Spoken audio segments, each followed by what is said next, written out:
Thank you. And how do I turn this off? How do I turn this off?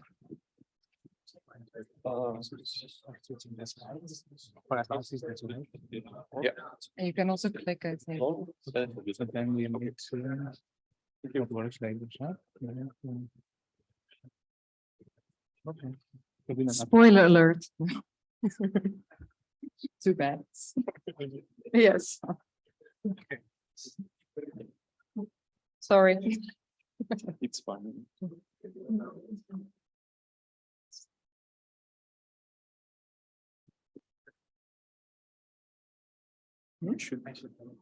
Shall we start? No, you can stand. Hi, everyone. So welcome to the next session on attribute-based and fully homomorphic encryption. We have two papers in total. This is track one. So the first one is AB squared, accurately benchmarking efficiency of attribute-based encryption by Antonio de la Piedra, Magluz, Benema, Greg Alpar. Antonio and Magluz will give the presentation. Thank you for introducing us. So we will be telling you about our framework. So let me start by first giving you a bit of a motivation as to why we did what we did. So attribute-based encryption, or ABE for short, is an advanced type of public key encryption in which the keys are associated with attributes. And this is in contrast to more traditional public key encryption in which the keys are typically associated with individual users. And actually, ABE is a very nice primitive because it allows for the enforcement of access control on a cryptographic level. And this allows us to enforce access control on untrusted platforms such as the cloud. And actually, to this end, to ensure this, many pairing-based schemes have been proposed. But actually, very few of these schemes have working implementations. And importantly, many of these implementations might not really be fairly comparable. So where one designer might have implemented their scheme to really have a very fast encryption algorithm, another one might have implemented their scheme to have a very efficient decryption algorithm, and therefore they may not really compare fairly with respect to these algorithms. So the goal of our paper is to accurately benchmark and compare schemes. And by extension, we will also use our methodology for a very thorough efficiency analysis, and we also obtain some new speed records. So let me first give you a high-level overview of this talk so you have a bit of an idea of what to expect. So not everything is a full surprise. So I will first give you an introduction to ABE. Then Antonio will give you some reasons on why implementing ABE is a little different from what we typically see in benchmarking crypto. Then I will present to you the framework ABE squared. And to illustrate the framework, Antonio will show you some performance results, and then he will conclude the talk section. So ciphertext policy ABE, or CPABE for short, considers a setup like in many public key encryption schemes where Alice and Bob are two entities who may want to communicate. And in this case, they may not want to communicate directly with one another. We also may have something like the cloud where they want to store data. And we do not necessarily trust this cloud. And we have a key generation authority that we do really trust, who generates the keys. And in the setup, this key generation authority generates the master key pair consisting of a master public and a master secret key. And the master public key is public. And the master secret key is used to generate secret keys. So what happens in the key generation is that Bob can request keys from the key generation authority for his attributes. In this case, for instance, for his attributes, Dr. and Johns Hopkins Hospital. And then the key generation authority can generate attribute keys for those attributes and send them to Bob. Then Bob can store them on his computer and use them to decrypt ciphertext. Now, how does encryption work? So in this case, Alice might want to encrypt some of her data. So she has generated some data on her smartphone. Then she can download the master public key from the key generation authority. then she can specify with whom she wants to share her data. So suppose that she wants to share her data with a doctor or a nurse, then she can specify this in a policy and use this policy to encrypt her data. And she can put the resulting ciphertext in the cloud, and then everyone can access the ciphertext, but only people who are authorized with respect to that policy can decrypt it. So in this case, Bob can decrypt the ciphertext because he is a doctor and he's authorized to decrypt the data. Now, what you also have to know is that ABE squared is really built upon pairing-based ABE. And we focus on pairing-based ABE because it's the most established type of ABE that we have currently. We can achieve many desirable practical properties. We can achieve very high security guarantees, and it's also very efficient or reasonably efficient.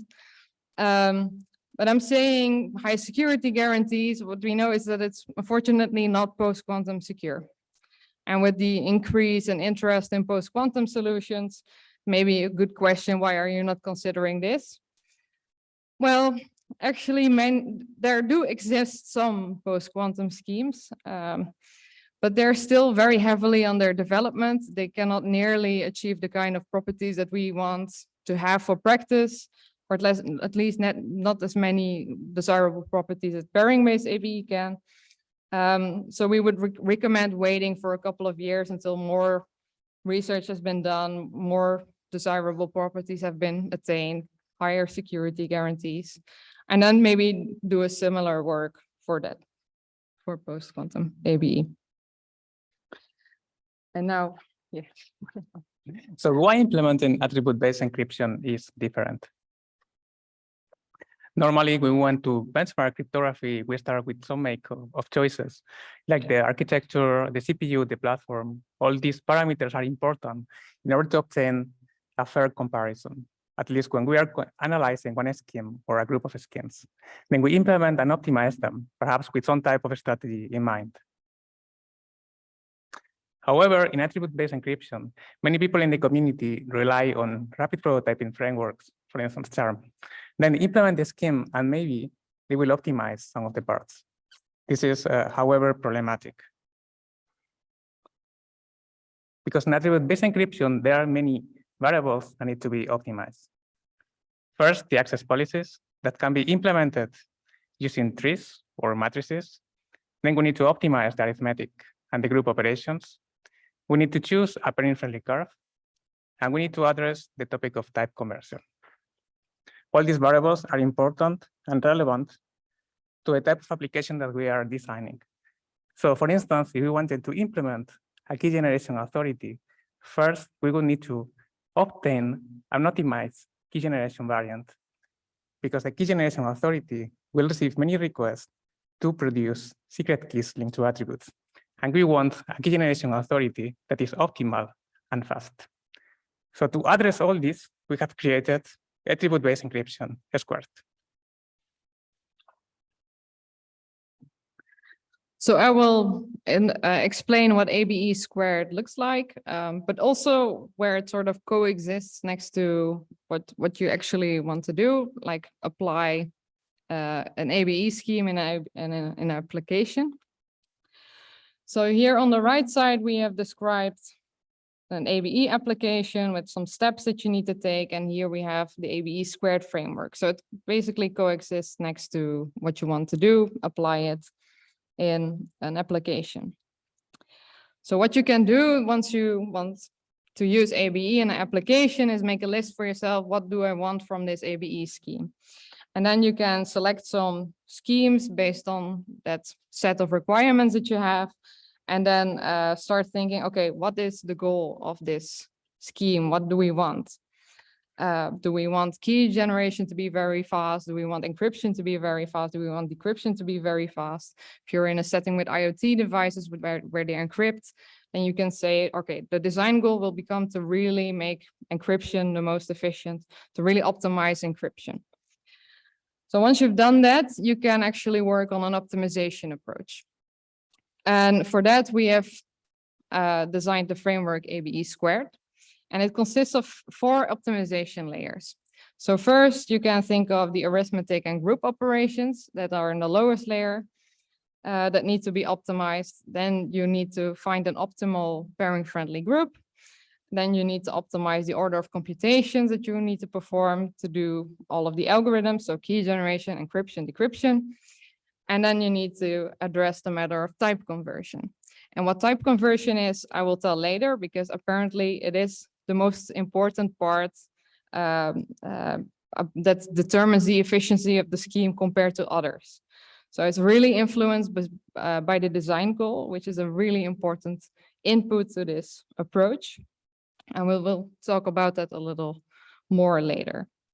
But once you have gone through all of these layers, you eventually obtain optimized descriptions of schemes, and then you can implement these schemes and compare them. And then we say then you can compare them more fairly because they have really been optimized and implemented with respect to the same goal. And then you can also really compare them more fairly in that way. So what you also need to know is that for the lower two layers, we are not really using our own arithmetic and group operations. We are really using a very amazing toolkit called Relic by our nice session chair. Thanks. For the upper two layers, we have used manual tools because existing tools do not really address what we want. And I will explain more about why they do not address sufficiently what we want in the next slide. But because we built on Relic here, the implementations that we have of some example schemes, there are very established schemes. We also have given implementations of various schemes in Relic that will show, that will demonstrate the framework.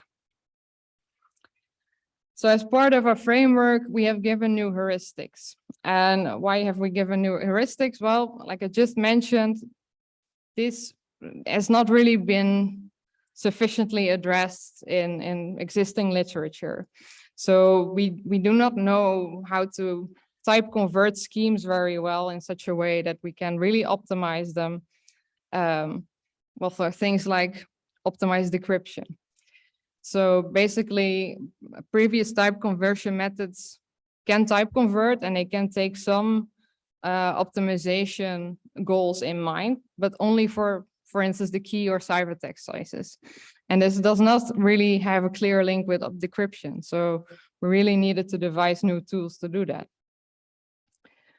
So as part of a framework, we provide new manual heuristics that take the interactions between the different layers into account.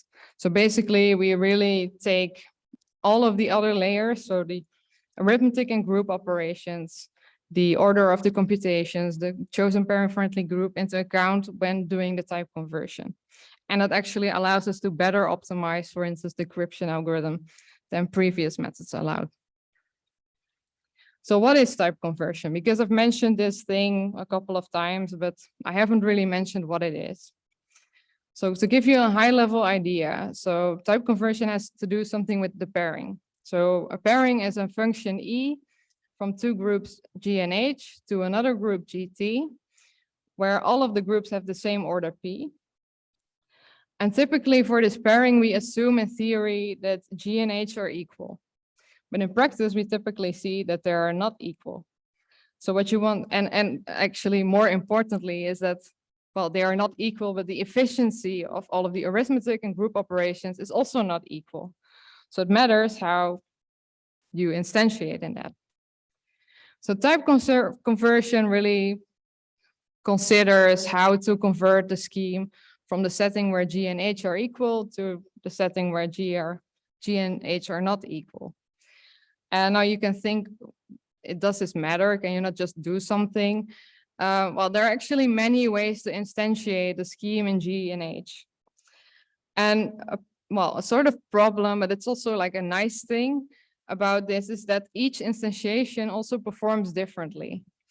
And actually the most efficient one, depending on the design goal that you're optimizing, also depends on the lower three layers. So you really need to know how efficient the arithmetic and group operations are, how efficient the chosen group is, and the order of group operations in order to know what the most efficient instantiation is. So our heuristics really focus on this, find the most efficient instantiation in the two source groups G and H, given a specific design goal. And to illustrate how this works, but also to demonstrate the framework, we have implemented the schemes, or a couple of schemes, and Antonio will discuss some performance results with you.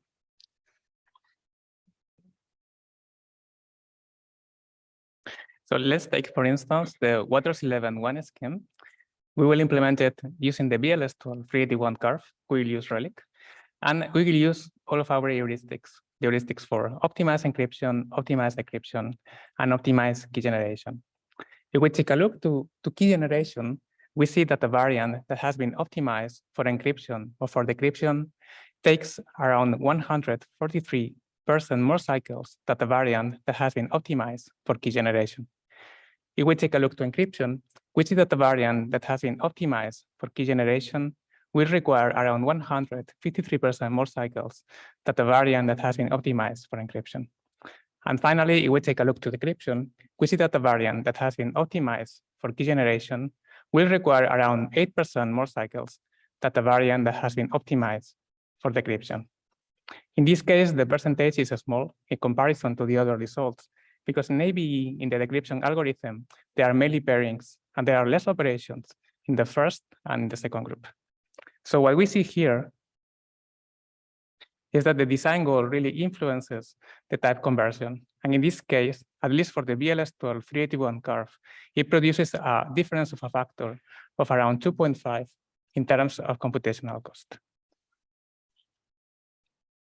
To see how our framework works, we have chosen 3 schemes that provide the same practical properties, they have the same structure, and also many follow-up works rely on them.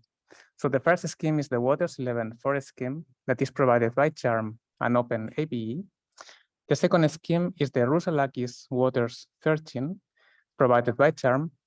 And finally, the AC17 large universe variant that is not provided by these libraries. So now we can ask the following question. Which scheme is the best for which operation, and also using which curve? Giving a list of pairing-friendly curves. And by operation, we mean encryption, key generation, and decryption. Well, we see that in general, the BLS12 381 curve provides the best performance. It's only for the decryption operation of the AC17 large universe variant that the best curve is the BN382. Other than that, the best scheme for decryption and encryption is the AC17 large universe variant.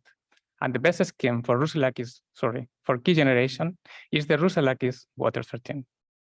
Finally, as a surprising result, and also contrary to popular belief, the Waters 11.4 scheme is outperformed by the Roussellakis Waters 13 for encryption and key generation. During this presentation, we have shown you ABE Square, which is a framework for analyzing the efficiency of ABE schemes in a fair manner and also in an accurate way. The goal of ABE Square is to optimize ABE schemes given a design goal, a particular design goal, and also taking into account different optimization layers, the arithmetic and the group operations, the pairing-friendly curve, the order of computations, and also a type conversion. We see that the design goal really matters. And in order to obtain a fair comparison when analyzing the efficiency of ABE schemes, first, we need to optimize them to the same design goal. And only then we can obtain a fair comparison concerning efficiency. Then design goal really matters. That is really what is important in this work, since for different goals, different schemes may perform the best. Finally, our heuristics can be used to speed up and also to optimize those implementations provided by other libraries, like Charm on OpenABE, for instance. We have added a link to our benchmark system in our slides and also to our paper. And if you have questions, we are happy to take them. Thank you for your attention. Thank you for the presentation. Do we have questions from the audience? If not, I have a question. So a very natural one. How extensible or automated the framework is for some other types of ABE schemes, like for example, key policy ABE. How hard would that be? Using now the curves that Relic provides is quite easy. You only need to implement a scheme using Relic, and you can use the actual schemes that we have implemented as a pattern or as a template. Yeah. Thank you. Methodology also applies to those types of schemes. Speak at the mic. Yeah. But the entire methodology also applies to those kinds of schemes. And basically all pairing-based schemes that sort of follow the same structure as the schemes in our framework that we consider. Do you plan to do that follow-up work eventually? Yes, with the other schemes. Cool. Let's keep in touch. So let's thank the authors again.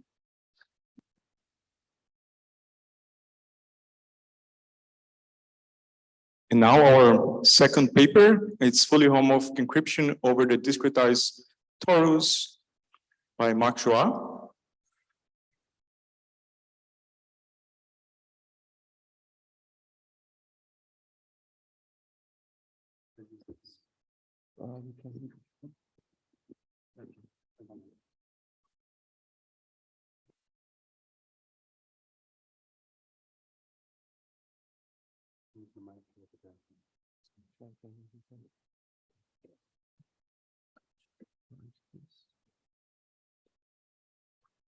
Okay.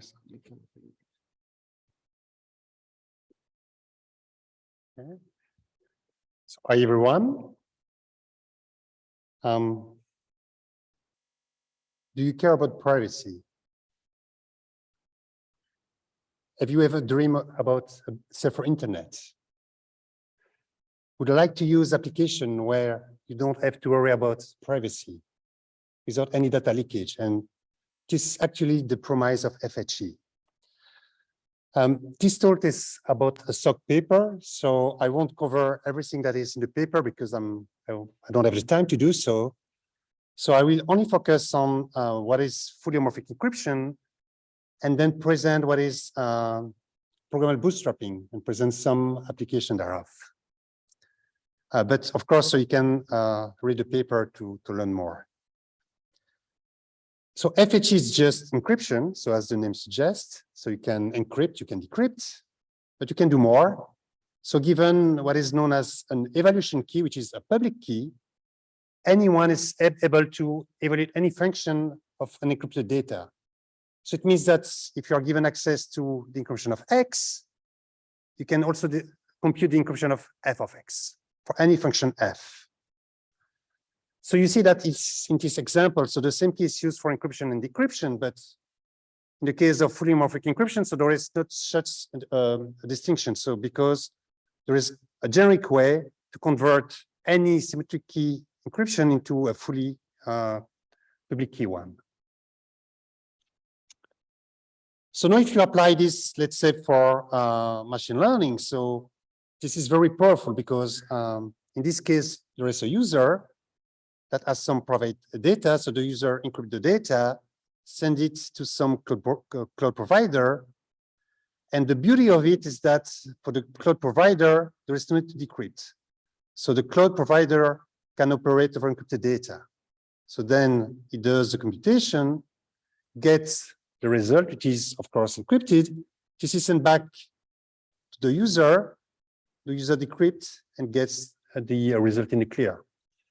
So you see that in the process, everything was encrypted end to end. So there is no possible leakage.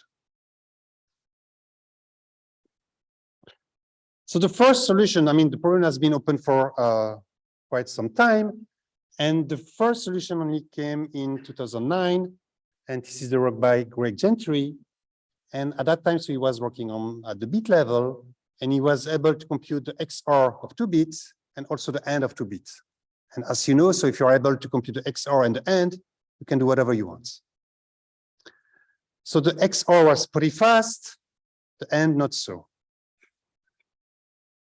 Something else, and actually this is one of the main issues when you're working in fully homomorphic encryption, is the noise. So as you may know, all the solutions we know for FHE have noisy ciphertext. And the thing is, the more you play with those ciphertexts, so the noise tends to increase. And at some point, so if there is too much noise, you won't be able to decrypt anymore. And so in the case of the first solution, so the one by Gentry, so for the XOR, so it was pretty good. So, I mean, the noise was pretty the same. But when you perform an AND, then the noise doubles. I mean, that's could be an issue. And to address that, so in the same paper, so Gentry presented what today is known as the ciphertext bootstrapping. And this is a way to reduce the noise in a ciphertext. And if you have access to such a tool, it means that when the ciphertext becomes too noisy, you just apply that trick, and then you reduce the noise, and you can continue again and again.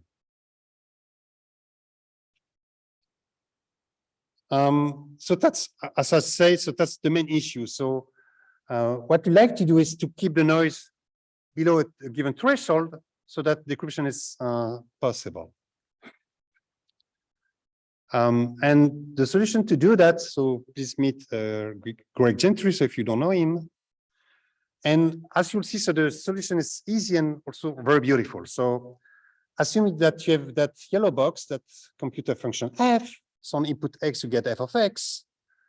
And if you do the same using homomorphic encryption, so the input is the encryption of x, and because this is homomorphic, so you get the encryption of f of x. I mean, this is by definition.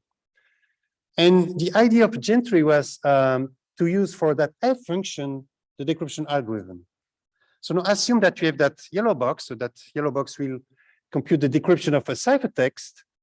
And so the input is some secret key, and of course, the output in this case will be the decryption of the ciphertext C. So now if you do that, but using homomorphic encryption, so instead of taking as an input the key SK, you'll get an encryption of that key, and the output will be the encryption of the result. In this case, so the encryption of the decryption of the ciphertext C. So what does that mean? So it means that you start with a ciphertext C, which is an encryption of M, and you end up with the encryption of the same ciphertext, the same plaintext M. And because this is the result of the decryption, so the decryption will remove the noise. So the only noise present in the resulting ciphertext will be the noise resulting from the bootstrapping operation. And if that is not too noisy, so it means that at the end, you'll get something which is less noisy, and then you win. You see how beautiful that is? I mean, you start with an encryption and you end up with another one. And that can be any type of encryption. So the first time so I saw that, so I was really amazed. So in this talk, so I'll focus on TFHE, so FHE over the torus. So the torus, if you don't know what it is, so it's just the set of real numbers between 0 and 1. So the key in this case is just a binary strings of size n. So in this case, I have 3 possible plaintexts, so 0, 1/3, and 2/3. And to encrypt, so it's fairly simple. So first, you generate a random vector over the torus, so that's known as the mask. Mu is the input plaintext. So the first step is to add some noise. This is for security reason to the plaintext. And then you use the key, so S, you compute the inner product of S and the mask A, you add the noisy plaintext, and you get B, which is known as the body. And so the ciphertext is that pair, so that vector A and that value B. And then to decrypt, so just go in the other direction. So first, you again compute the inner product of secret key S and vector A. You subtract that value from B, you get the noisy plaintext, and then you round and you get, you recover the plaintext mu.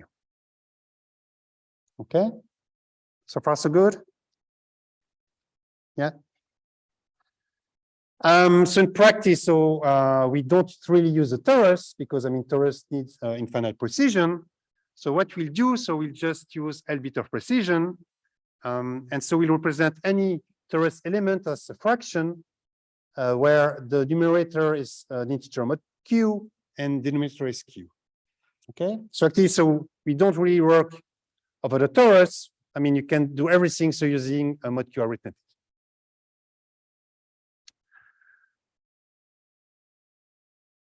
So how to do the bootstrapping? So remember that the only way we know to do the bootstrapping is to apply a gentry streak. So what we have to do to compute the bootstrapping of a ciphertext is to apply the decryption algorithm. And that has to be done over encrypted data. So in the case of LWE encryption over the torus, I mean, that's fairly easy. So you see that there are two steps. The first step is first to compute that inner product, subtract it from B to get that noisy plain text. And that's quite easy because that's a linear operation. So that's very easy. The second step, so the rounding, I mean, this is a difficult one because this is a nonlinear operation. And so I won't have time to present it, but again, so that's a beautiful trick. So you can do that rounding operation using polynomial rotation.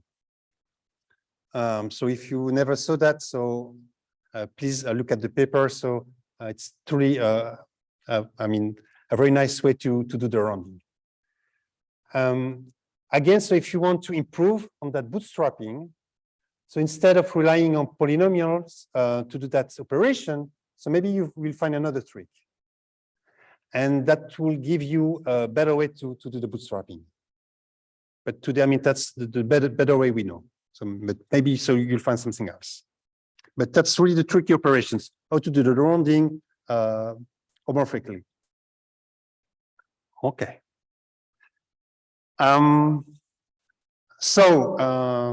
We have that bootstrapping.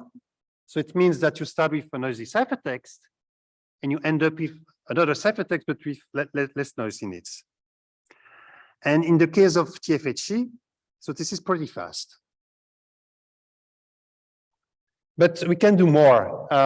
And instead of just bootstrapping a ciphertext, so what you can do, and this is almost for free, you can at the same time evaluate any function.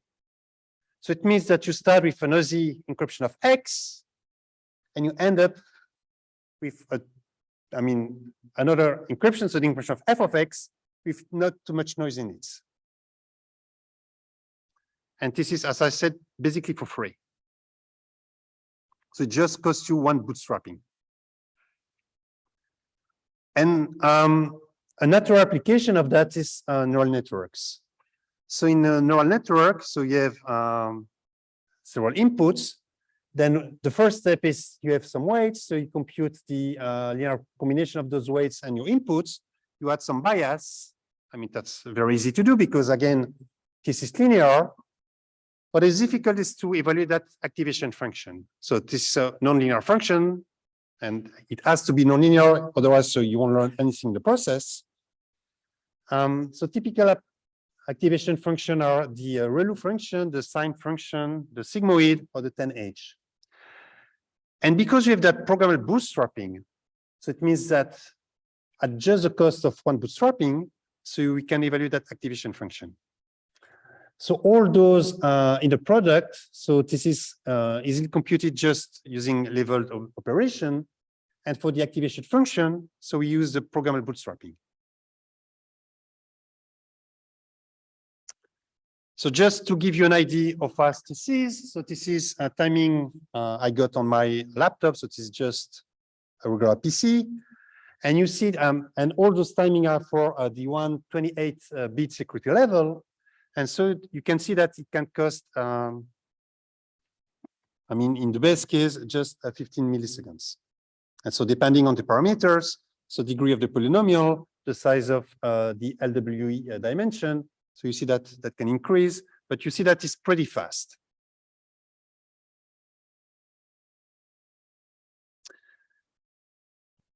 But you can do more. So programmable bootstrapping allows you to evaluate any univariate function, but assume that you have, for example, to compute the max. So you have to value x1 and x2, and you'd like to compute the maximum of x1 and x2, but again, so using encryption. And actually, so you can rewrite the max function as the ReLU function, so the max of 0 and something plus one of the two inputs. And you can also iterate. So whatever the number of inputs you have, you can always iterate and compute the max of as many variables as you want. So using homomorphic encryption, so that's pretty easy to do. So you have the encryption of x1, the encryption of x2. So you first subtract the two. Then you compute the max of 0 and the value you get. So this is a univariate function. So you can apply the programmable bootstrapping to evaluate that function. Then you add the encryption of x2 and you get the max of x1 and x2. You see? So just using that programmable bootstrapping, so you are also able to compute multivariate function. And actually, so this is, I mean, just a special case. So there is a very well-known theorem, so due to Kolmogorov and known as KST. And that theorem tells you that any multivariate function, I mean, under some mild condition, can be expressed as a sum of univariate function. So that's the exact formulation, but there is also an approximate formulation. And so it means that, I mean, anything can always be represented as a multivariate function. I mean, any problem you can think of is actually so the evaluation of multivariate function. And because we have that programmable bootstrapping that allows you to evaluate any univariate function, so it means that you can also evaluate any multivariate function. And that gives rise to the paradigm of what we call functional circuits. So you are given the encryption of many input variables. You express your functionality as a functional circuit just as a network of univariate function and addition. And that allows you to, I mean, by the KST theorem, to evaluate any function of those input variable x1 up to xn, and you get as an output the y1 to ym. And again, so because the program bootstrapping is pretty fast, so it means that at the end, so you get something which is pretty fast. And so this is another way to apply fully homomorphic encryption. So typically, so when you say fully homomorphic encryption, so people think of, you know, I have to evaluate an addition, an multiplication, and then I can evaluate whatever I want. So this is another way to do it. So if you can evaluate any univariate function, you can evaluate addition. So then you can evaluate anything. That's another way to get fully homomorphic encryption. And yeah, so I find this more flexible and practical because think of a function that you have to evaluate. So instead of expressing that function as a series of addition and multiplication, so in just one step, you get the output. So through that programmable bootstrapping.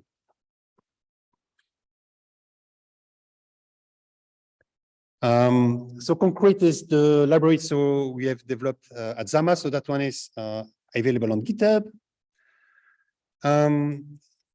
So the example is, I mean, that's a very well-known example for the machine learning community. So it's the MNIST dataset, so which is used by the postal services. So the goal is you are given some unwritten digit, and the goal is to classify those digits as 0, 1, 2, up to 9. So what we did, so we built 3 different neural networks with different number of layers. So the first one has 20 layers, second one 50, and the last one 100. All layers are active and have at least 92 neurons. And just to give you an idea of how efficient this is. So on the first column, so you see the timing in the clear. So of course, this is super fast. And then so over encrypted data, so you see that the first one, so with 20 layers, so it takes less than 2 minutes. And for the one with 100 layers, so it's like 8 minutes. So it's pretty fast. And again, this is on my laptop, so it's nothing fancy here. So to sum up, so I presented the concept of programmable bootstrapping. So it's quite powerful because you can evaluate any function. It's pretty fast, and you can use that paradigm of functional circuit to evaluate anything you want. So if you want to play with it, please take a look at that concrete library. So there is much more in the paper. So I tried to make the paper as simple as possible to read. There are a lot of examples just to test your understanding.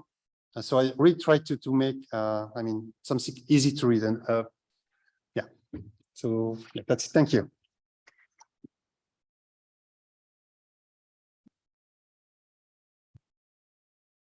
Thank you, Mark, for the presentation. Do we have questions from the audience? We don't have questions online so far. I have a question. So you presented numerical experiments for performance, but can you give an idea of if there is any accuracy loss in comparison to the plain text computation? Can you quantify the difference? Okay, so if you do nothing, so typically you have 6 order of magnitude between, computing over plain text data and ciphertext data. So then, and this is where hardware implementation are, very handy.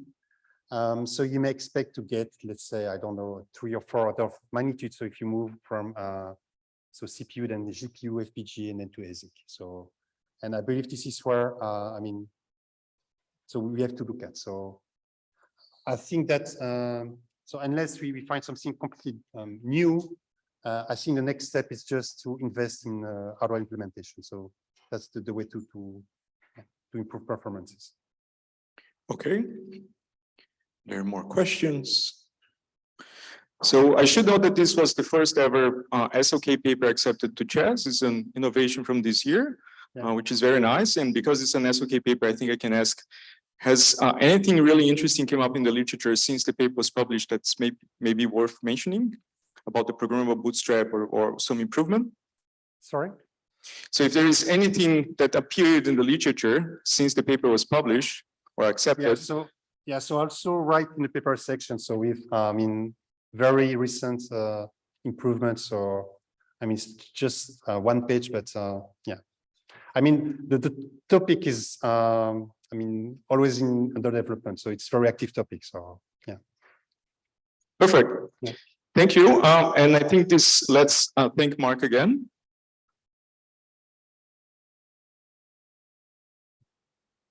And this is the end of this session. Enjoy the coffee break. Thank you very much.